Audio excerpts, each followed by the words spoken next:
오늘 같이 한번 말씀 읽어주세요. 시작. 또한 그로 말미암아 우리가 믿음으로 서 있는 이 은혜에 들어감을 얻었으며 하나님의 영광을 바라고 즐거워하느니라. 아멘. 부활절이라 제가 부활절 설교를 하는데 오늘은 좀 제목을 영어로 준비해봤어요. 네, 같이 한번 읽어주세요. 시작. Fight for joy. 교회력이라는 게 있는데요. 부활절 되면 제가 매번 비슷한 설교를 해가지고 오래 다니신 분들은 제가 이걸 한 설교인지 안 한 설교인지 헷갈리실 것 같은데, 교회력 아세요? 교회력? 들어보셨어요?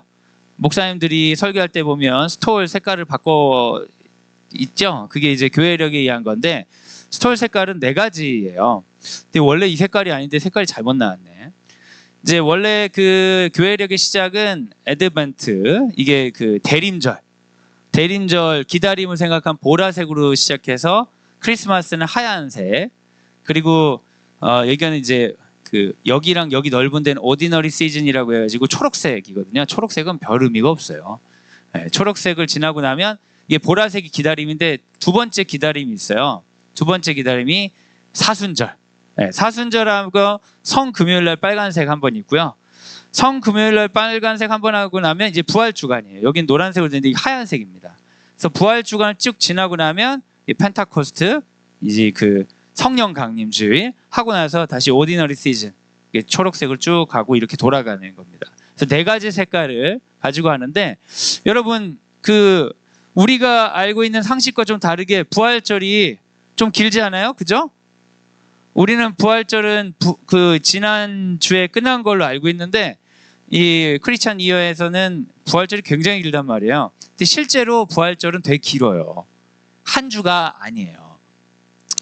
부활주일은 이스터를 시작하는 일요일을 의미하고요. 부활절은 하루가 아니라 한 주기입니다. 그래서 부활은 하나의 계절 절기라고 합니다. 그래서 지금도 부활절기예요. 모르셨죠? 아셨어요? 네, 아셨을 수도 있겠네요. 네. 그래서 이거를 우리가 주로 어떻게 표현하냐면, 우리나라에서 많이 안 하는데, 너무 밝아가지고 제가 마음에 안정감이 없어서 불을 좀 껐습니다. 기쁨의 50일이라고 많이 지킵니다. 그래서 부활주일부터 50일을 세면 바로 성령 강림주일이 돼요. 그래서 성령 강림주일을 오순절이라고 하죠.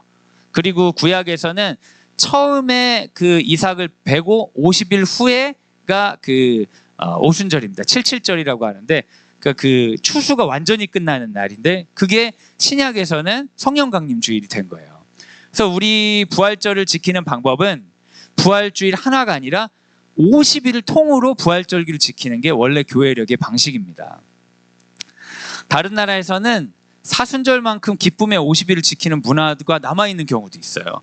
그래서 뭐 50가지 방법, 50일을 즐기는 해서 매일매일 우리가 기쁨을 지키기 위해서 여러 가지 일들을 하기도 하죠. 근데 한국 교회에서는 잘 하진 않더라고요. 근데 절기상으로는 이때는 기쁨을 위해 투쟁하는 시간이라고 생각하시면 됩니다. 그래서 기쁨의 50일을 지키는 방법은 부활하신 예수님 매일 생각하고, 내 삶의 기쁨을 느끼고 내 삶의 감사를 표현하고 나의 기쁨을 나누고, 그래서 예수님의 부활이 주는 영향력을 내 삶에 표현하는 시간이 부활절기입니다. 여러분 부활절 하면 떠올리시는 거 어떤 거 떠오르세요? 네. 계란 떠오르지 않으세요? 네, 우리가 다 비슷한 그거잖아요. 그치, 계란. 근데 계란 먹고 끝나는 게 아니라 그 부활절기는 기쁨의 영향력, 부활의 기쁨의 영향력을 삶에서 실현하기 위해서 애쓰는 시간이에요. 근데 너무 참 안타깝죠. 사순절에는 교회에서 금식할 사람 손 들으라고 하고, 헌금할 사람 손 들으라고 하고, 불 꺼놓고 막 예수님 십자가 돌아가시는 막 이런 거 보여주면서 빨갛게 하면서 그 40일 동안 막 새벽 예배 나오라고 여러 가지로 영적인 훈련을 갈구는데, 부활절기를 하는 교회는 별로 없어요. 왜 그런지 모르겠어요. 왜 이렇게 사람을 괴롭히고 기뻐하라고는 안 해요. 사실 부활절기 고난주간 되면요, 그때마다 벚꽃이 그렇게 예쁠 수가 없어요. 네. 벚꽃 엔딩 노래가 막 나오고 사람들 놀러 다니고 이럴 때 우리 이제 거기 너 있었는가 그때에, 전주에 벚꽃 놀이라도 갔다 왔으면 그 죄책감이 이로 말할 수가 없는 거예요. 근데 여러분 사실은 사순절에 대한 그거 말고도 부활절기에 대해서도 우리가 해야 되는 게 교회 전통이 있어요. 근데 한국 교회는 안 해. 사람들이 괴롭히는 걸 더 좋아하는 것 같아요. 한국 사람들 좀 더 강하게 막 이런 걸 좋아해요. 그런 것 같아요. 그래서 이제 제가 부활절기 때마다 그 말씀드리는 건데, 제가 읽었던 책에서 나온 거예요. 어떤 사람이 결혼을 하고 나서 자기 아내에게 말하는 거예요. 난 당신과 결혼한 걸 믿습니다. 그리고 집을 떠나버려요. 그 돌아오지 않아요. 그리고 결혼기념일을 찾아와서 나는 당신과 결혼한 걸 믿습니다 하고 떠나버리고, 다음 결혼기념일에 와서 나는 당신과 결혼한 걸 믿습니다 그러는 거예요. 그럼 그 아내는 어떻게 생각하겠어요? 완전 미친놈이구나, 진짜 사이코랑 내가 결혼했구나, 이럴 것 같잖아요. 근데 부활절을 지키는 우리들의 모습에 관해서 유진 피터슨이라는 목사님이 그렇게 표현한 거예요. 우린 항상 부활절날 엄청 믿는다는 거예요, 부활을. 그리고 부활하신 주님의 능력으로 살질 않는다는 거죠. 함께 살질 않고 맨날 믿는다고만 해. 그것도 1년에 한 번씩만. 그 사람이 어떻게 예수의 신부라고 할 수 있겠느냐, 그렇게 얘기한 거죠. 그래서 여러분, 우리가 예수님과 동행하는 연습을 부활절기 때 해보면 좋습니다. 부활절기는 기쁨을 연습하는 시간이에요. 근데 문제는 기쁘지 않기 때문에 문제가 있죠. 예수님이 부활하신 걸 알겠는데 막 친구랑 싸우고 엄마 잔소리 듣고 공부해야 되고 진짜 외로움을 느끼고, 이게 학생들 버전이라 했지만 부모님 버전은 더 좀 어둡고 침침한 여러 가지 이야기들이 있었겠죠. 예. 기뻐하려고 마음 먹는다고 해서 기쁨이 잘 유지되지 않는 거예요. 여러분, 그런 시도 안 해보셨어요? 말씀을 듣고 난 매일 기뻐야겠다, 항상 기뻐야겠다, 근데 아침부터 저녁까지 맨날 기뻐하기로 결정하고 선포하신 적 있으세요? 그런 날이면 그렇게 화가 많이 나요. 내가 기뻐하려고 하는데 온 세상이 날 방해하는 것 같아요. 이제 어제 월요일이었죠. 우리 1학년 아이가 오후 이제 수업도 시작하고, 뉴질랜드에서 돌아온 아이도 이제 수업 나오면서 월요일날 막 준비하고 막 그랬어요. 막 이제 피아노 학원 시간이 방과후로 바뀌면서 괜히 긴장이 되더라고요. 애를 잘 데리고 갔다 올까, 막 여러 가지 생각이 복잡하더라고요. 그래서 잘 준비하려고 해서 아침 새벽부터 일어나가지고 막 정리하고 애들 먹을 것도 준비하고 막 이렇게 하고 했는데, 화장실에 갔는데 느낌이 이상한 거예요. 어딘가 이 밤새도록 화장실 안 썼기 때문에 노면이 말라 있어야 되는데 젖어 있는 거예요. 그래서 제가 이렇게 봤더니 물이 똑똑 떨어지고 있어요. 제가 이게 돈 없고 그럴 때 설비업 따라다니면서 노가다를 뛰었기 때문에 제가 알아요. 그게 새는구나. 근데 이왕 셀 거면은 그냥 이게 이제 세면대 있고 밑에 드러나 있으면 잠그면 되거든요. 근데 참 뭐 좋은 아파트도 아닌데 덮어놨더라고. 그 덮어놓으면 그거 이제 스패너로 풀으면 되긴 하는데 오래돼서 잘 안 되거든요. 그러니까 제가 갈등이 된 거예요. 이걸 그냥 학교를 갔다 와서 할까? 그럼 계속 물이 셀 텐데. 근데 지금 풀으려고 하면 아침에 할 일이 너무 많은 거야. 고민을 하다가 아니야, 풀러야 돼. 그래서 스패너를 꺼내와가지고 풀렀는데 예상대로 오래돼서 잘 안 풀어지는 거야. 얼마나 짜증이 날지 모르겠어. 월요일 아침부터 나 정말 지금 아침에 어떻게 할지 다 애들 깨우고 뭐 막 쓰레기 지금 버려야 되는 거 남기고 막 여러 가지 지금 제 삶에 복잡하고 중요한 일들이 널려 있는데 왜 지금 터졌는지 모르겠어요. 근데 사실은 전에 터졌을 수도 있어요. 제가 몰랐어요. 그래서 안 된다, 이거 풀러야 된다. 밤새도록 물이 새게 할 수 없지. 이거 풀러다가 막 스패너에 막 손 끼고 막 짜증 확 나고 막 해가지고 어떻게 이게 풀렸어요. 풀고 잠궜어요. 그리고 오는데 화가 막 나잖아요. 이미 애들 깨울 시간 다 지났고 막 난리가 났어요. 근데 제가 이 부활절기라서 이 생각한 거예요. 지금 나는 기쁨으로 싸우는 기간이지, 꼭 기뻐해야 되는 건 아니지만 기쁨에 싸우는 기간이지 지지 말아야겠다, 그런 생각하니까 기분이 안 나쁘더라고요. 너무 신기했어요. 그리고 잠그고 돌아오면서 괜히 스스로에게 좋은 소리를 해주고 싶더라고요. 그냥 이거 두고 갔으면 물바다 돼가지고 이제 못 들어갔을 텐데 이걸 잠글 수도 있고 참 감사하네. 이게 감사한 걸 생각하면서 좀 좋아졌어요. 근데 우리가 뭔가를 기뻐하려고 생각하고 좋아하려고 하면 계속 생각이 되고 되게 어려움이 닥쳐요. 여러분, 나 기뻐하리 찬양 있잖아요. 나 기뻐하리, 그 노래를 하루 내내 부를 거라고 다짐하시고 오늘 저녁에 들어가 보세요. 진짜 화나는 일이 엄청나게 많이 생길 거예요. 이런 거를 고민하는 사람이 저뿐만이 아니었더라고요. 존 파이퍼라고 되게 유명한 목사님이신데요. 그분이 When I Don't Desire God, 내가 하나님을 갈망할 수 없을 때라는 책을 썼어요. 우리나라에 번역할 땐 하나님을 기뻐할 수 없을 때인데요. 부제가 How to Fight for Joy예요. 그래서 제가 오늘 설교를 Fight for Joy로 한 거예요. 하나님이 주신 기쁨을 누리기 위해서는 그냥 좋은 일이니까 이렇게 누리기만 하면 되는 건 아니고 그걸 위해 파이트 해야 된다. 이것을 이 목사님이 잘 이렇게 표현을 하셨더라고요. 그래서 기쁨의 50일을 보내는 방법은 기뻐해야 되는 게 아니라 기쁨을 위한 싸움을 포기하지 않고 버텨내는 것이 오히려 정당한 방법이 아닐까, 그런 생각을 여러분과 좀 나누고 싶습니다. 오해를 하면 안 되는 건 이거예요. 결과적으로 기뻐하면 되나? 근데 기쁨 자체를 지키려면 화가 더 나죠. 여러분이 이거 누군지 아세요? 유명한 영화의 한 장면이에요. 이 영화 보셨어요? 조커라는 영화인데 보셨어요?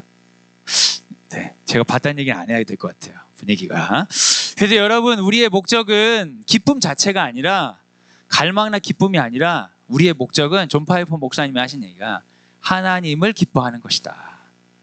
기쁨의 50일 동안 우리가 시도해야 되는 건 내 안에 기쁨이란 정서를 계속 유지하기 위한 애씀이 아니라 하나님을 기뻐하기 위한 연습들을 이 50일 동안 하는 거예요. 그럼 그 연습이 성령 강림주일 지나고 오디너리 시즌에 들어갔을 때 우리 안에 영향력을 발휘할 수 있도록, 사순절 동안 그렇게 고난의 연습을 하고 기다림의 연습을 한 만큼 이 50일 동안은 기쁨의 연습을 해서 오디너리 시즌에 성령께서 우리 삶의 영향력을 많이 발휘하실 수 있도록 우리는 기쁨의 투쟁을 해보자. 이게 부활절기의 영적인 의미라고 할 수 있는 거죠. 그래서 존 파이퍼 목사님은 하나님을 기뻐하기 위해서 우리에게 주신 것들이 있다고 이야기했어요. 이게 세 가지인데요. 말씀과 기도와 창조 세계래요. 말씀을 통해 하나님을 기뻐했던 사람들을 만나고, 말씀을 통해 하나님을 기뻐하고 그 메시지를 통해, 그리고 기도를 통해 하나님께 간구하고, 그리고 창조 세계란 건 이 세계의 모든 것들이죠. 이 세계를 바라보면서 하나님의 영광에 초점을 맞추면 다른 기쁨이 주인되지 못하고 하나님의 기쁨이 우리를 새롭게 할 수 있다. 그렇게 파이트하라라고 존 파이퍼 목사님이 이야기하고 있어요. 근데 여러분, 정말 우리가 그냥 왜 이렇게 기쁜 일이 없지라고 생각하면 정말 불평과 어려움이 우리를 집어삼키는데, 우리는 기쁨을 위해 싸울 수 있도록 준비된 사람이다 생각하고 관점을 바꾸면 세상에 기쁨을 위해 싸울 만한 일들이 굉장히 많이 일어나고 살아납니다. 이 부활절기에 여러분 그런 시도 한번 해보시면 좋겠어요. 로마서 5장 1절 한번 읽어주세요. 시작. 그러므로 우리가 믿음으로 의롭다 하심을 받았으니 우리 주 예수 그리스도로 말미암아 하나님과 화평을 누리자. 여러분, 예수님 믿으세요? 아멘이시죠? 우리가 믿음으로 의롭다 하심을 받으셨습니다. 아멘이세요? 네, 우린 구원받았습니다. 아멘이십니까? 네, 그러니까 하나님과 화평을 누렸죠. 5장 1절인데 사람들이 여기까지 읽더라고요. 근데 5장 2절이 너무너무 중요한 거예요. 하나님과 우리는 화평하게 되었어. 그러니까 우리에게 부과되는 게 있어요.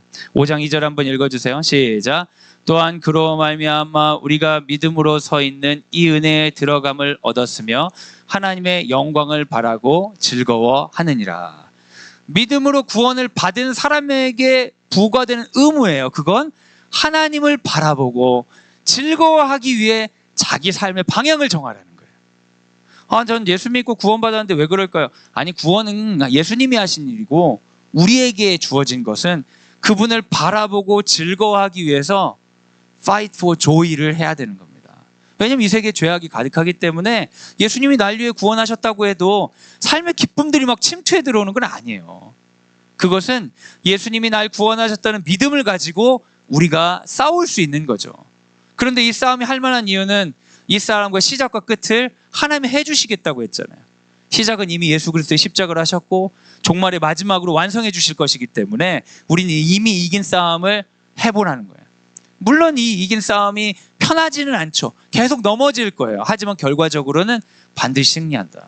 그러니까 우리는 fight for joy 할 만한 존재들이다 라고 성경은 말하고 있습니다.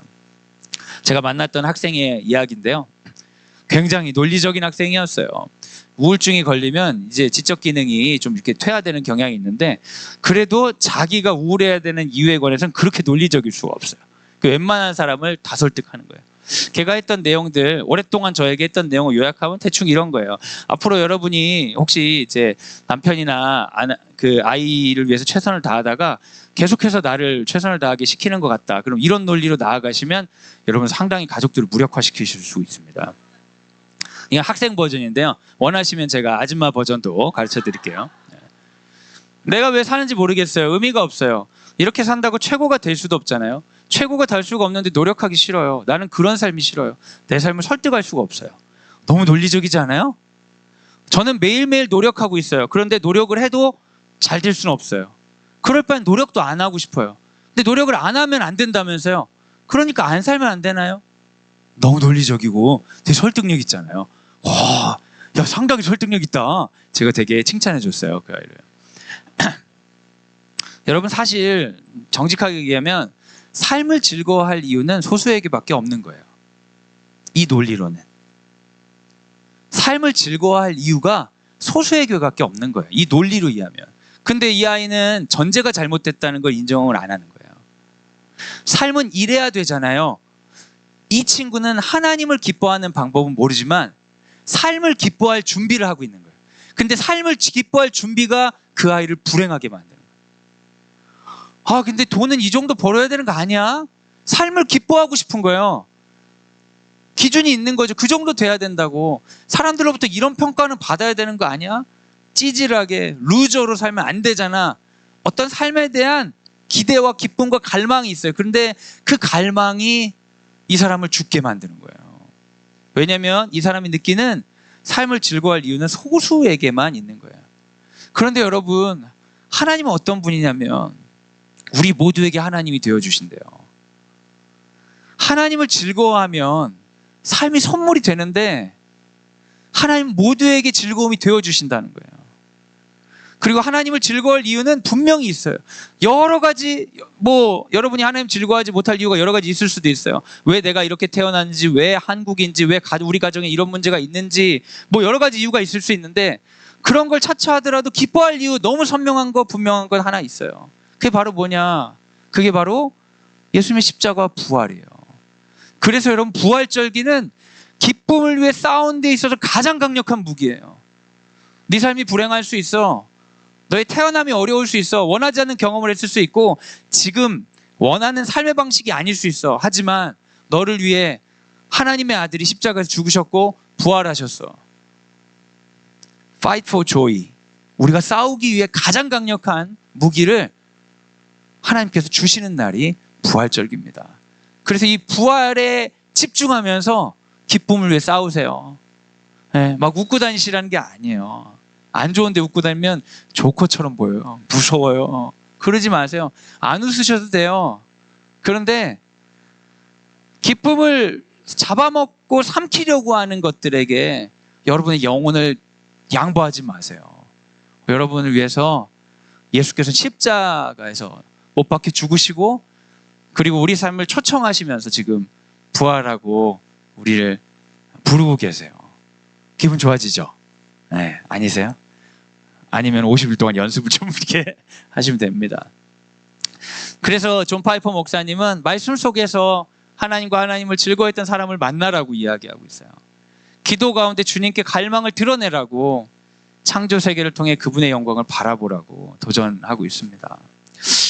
제가 고등학교 시절에 예수님이 너무 좋았어요. 되게 훈훈하지 않습니까? 고등학생이 예수님 너무 좋다니. 제가 예수님이 너무 좋아가지고 정말 이 세계에 살지 않아도 될 정도로 지금 데려가셔도 좋겠다 싶을 정도로 예수님 너무 좋았고 그때는 제가 그 순교자들의 이야기를 들으면서 되게 부러웠어요. 와 정말 저들은 어떤 복을 받았길래 저런 믿음 받았나 막 이런 생각을 하고 그랬어요. 지금은 전혀 부럽지가 않아요. 지금은. 근데 그때는 그랬어요. 근데 제가 수학여행을 갔는데 수학여행 가다가 선생님들이 일정이 꼬여가지고 갈 데가 없어졌어요. 잠깐. 옛날 선생님들은 그런 거 가지고 전혀 변명하지 않아요. 그냥 차를 세워놓고 그냥 놀아! 막 이렇게 전혀 변명하지 않아요. 근데 그때 바닷가 근처에서 저희를 풀어주셨는데 다른 애들이 막 놀고 저는 항상 남학교만 다녔거든요. 남자 중학교, 남자 고등학교. 그 대학도 신학대학인데 남자들 많은 신학대학 갔었는데 프로 남자애들이 막 모래에서 뛰어놀고 거치게 피어노는데 제가 그때 예수님 너무 좋아했잖아요. 제가 이렇게 바다를 보고 산을 보고 이 바람을 느끼면서 제가 그 자리에서 막 펑펑 울었어. 네. 정신병자. 왜 울었냐면 하나님이 말씀하시는 것 같아서 펑펑 울었어요. 그냥 이 자연이 하나님의 만드신 솜씨를 막 보여주는 것 같아. 주님의 높고 위대하심이 그 찬양처럼 그 자연이 계속 저한테 말을 거는 것 같아. 내가 여기 있다. 보이지? 내가 여기 있다. 너무 감동적이어서 제가 펑펑 울었어요. 그 시를 썼어요.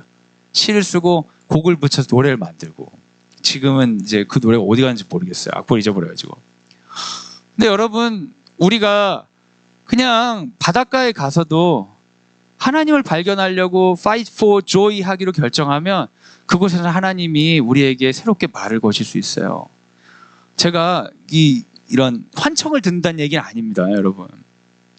그런데 제가 항상 그랬던 건 아니잖아요. 언젠가는 너무 제 삶이 좀 저주스럽고 하나님 미워가지고 추운 겨울에 하나님께 소리를 지르면서 기도한 적이 있어요. 너무 제 불행에 이 몸살을 하면서 한겨울인데 그 추운 그 집에서 옷을 하나씩 벗으면서 제가 기도했어요. 막 보란 듯이. 너무 삶이 힘들어가지고. 그때를 생각해보면 아무리 외쳐도 하나님이 없어요. 내가 아무리 큰 소리를 외쳐도 하나님이 이 세상에 없고 이 세상은 마치 나를 옥죄이고 죽이려고 달라드는 존재들인 것 같아요. 근데 그때 당시에는 하나님을 찾지를 않았어. 나는 그냥 선생님이 나가서 버스에서 놀으라고 하니까 어쩔 수 없이 나갔는데 하나님 부르지 않는데 하나님이 저를 계속 말을 걸더라고요. 너무 신기하죠, 여러분? 같은 공간에 다른 사람들이 모르는 어쩌면 우리 안에 있는 영적인 저항과 선택들이 세상을 새롭게 볼 수 있는 능력으로 우리를 바꿔주는 거예요. 여러분, 우리는 넘어질 때도 있고 또 영적으로 충만할 때도 있습니다. 기복이 있을 수 있죠. 근데 괜찮아요. 그것과 상관없이 우리는 fight for joy 할 수 있습니다.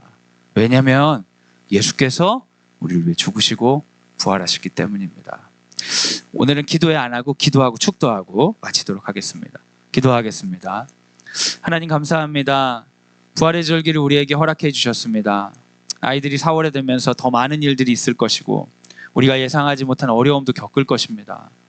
가정 가운데 또 부부 사이에서 그리고 경제적인 문제, 관계의 문제, 신앙적인 문제로 여러 가지 몸살을 할 것입니다. 이 50일 동안 그럴 것이 뻔합니다. 그렇지만 주님, 우린 예수 그리스도의 십자가 부활을 믿습니다. 그렇기 때문에 싸우겠습니다. 그 많은 것들을 갈망하고 기뻐하고 내 삶이 예상대로 돌아가기를 기대하기보다는 그것과 상관없이 항상 우리에게 십자가와 부활을 가르쳐 주시는 하나님을 즐거워하는 연습을 하겠습니다. 그 연습을 통해 내 마음대로 되지 않는 그 세상에 당당하게 걸어가겠습니다. 그 연습을 통해 두려워하지 않고 용기를 내어 그 자리에서 해야 될 일을 하겠습니다.